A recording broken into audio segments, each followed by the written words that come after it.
kembali. Terima kasih Mbak Balkis. Mengisi gelanggang perwakilan rakyat. Oke, Abang lihat kemarin anak-anak yang notabene-nya masih kelas SMA ya, tingkat SMA gitu, sekolah menengah atas, baik SMK, STM ataupun SMA sendiri. Yang kemarin juga jadi gabung jadi satu, nggak cuma dari Jakarta loh, ada beberapa juga dari daerah.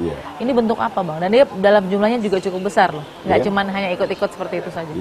Ini sebagai sebuah fenomena protes yang itu dengan fenomena sosial media hari ini ya. Kalau dulu kan nggak ada sosial media. Iya, ini sosial media disajikan potongan-potongan ya, potongan-potongan pasal per pasal yang sesungguhnya juga berbeda substansinya gitu ya dengan yang sedang dilakukan pembahasan. Itu kemudian potongan-potongan yang didistorsi tadi itu kemudian menggerakkan ini mereka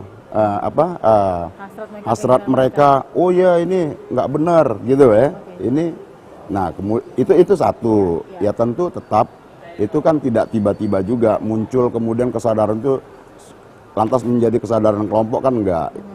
Nah, saya melihat bahwa ada upaya pengkondisian gitu ya melalui potongan-potongan isu yang tidak pas. Kan kita lihat kalau di lapangannya kan begitu.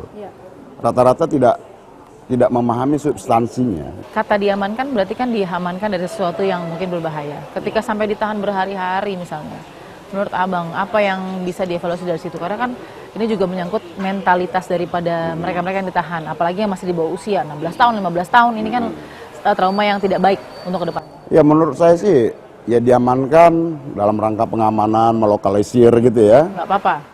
Kemudian ya ada pemeriksaan, ya prosedur, proses. Ya ditanyakan saja siapa yang menggerakkan, kenapa tergerak. Itu menurut saya sih normatif lah ya. Tidak harus semuanya harus dibawa ke pengadilan. Ya cukup dengan mediasi, cukup dengan diberikan pemahaman ya.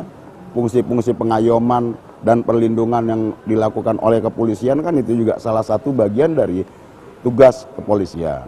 Tidak harus melulu bawa ke ruang pengadilan. Apa yang kurang dari DPR ya, kok kemudian sampai pelajar harus turun padahal mereka sedang sibuk harusnya dengan kegiatan belajar mengajar. Ada nggak sedikit tergelitik gitu perasaannya?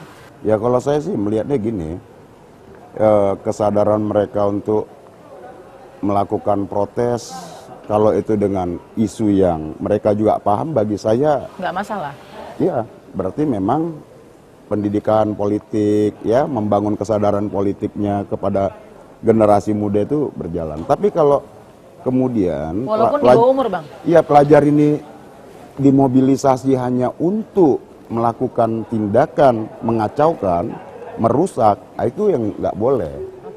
Nah gitu loh, itu harus dicari siapa yang mau mobilisasi mereka. Tapi mobilisasi kan harus dibuktikan juga Bang, siapa yang mobilisasi, apakah lawan politik, apakah orang yang memang free riders, penunggang gelap? Iya, ya itu penumpang gelap itu kalau saya melihat. Nah ini kan bermainnya kan di ruang-ruang gelap juga, bukan yang manifest terang-terangan. Ya dan saya kan dapil di Jakarta ya, saya mendapat laporan dari masyarakat di bawah itu, yang tinggal di ganggang ya, itu ada yang memainkan itu, mengajak gitu. Dan mereka biasanya backgroundnya apa Bang? Apa? Yang memobilisasi ini backgroundnya apa biasanya?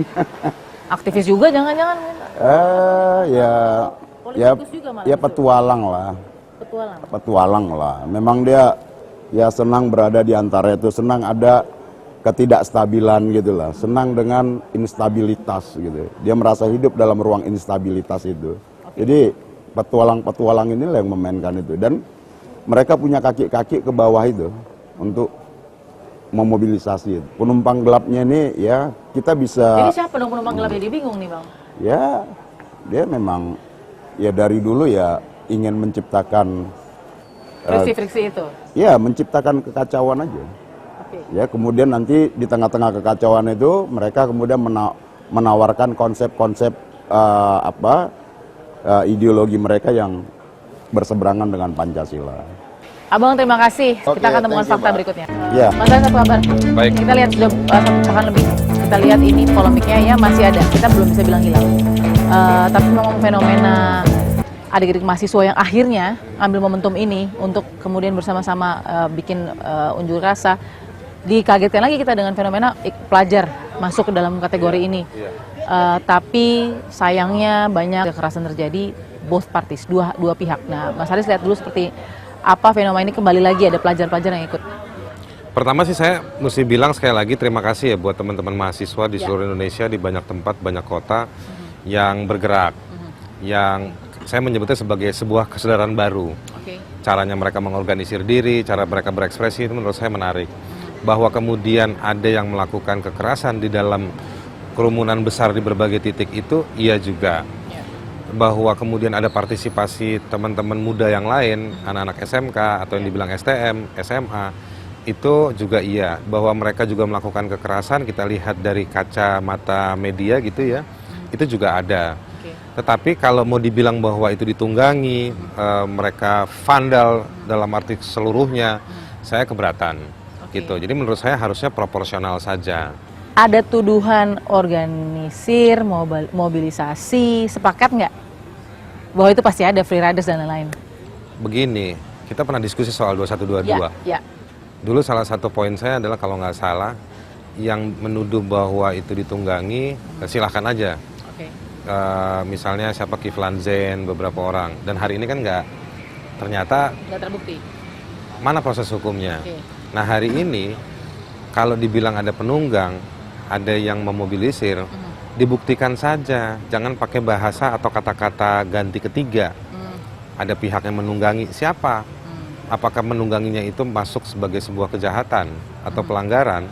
Buktikan, gitu. Nah ini kan masalahnya kita kelihatannya yang ditangani secara hukum dengan tanda kutip oleh ditangkapi oleh para penegak hukum itu yang di lapangan, gitu. Yang di lapangan yang jumlahnya kalau menurut pengakuan polisi sudah lebih dari 1000. Betul, 1079 kalau tidak salah. Nah, polisi sendiri mengakui itu.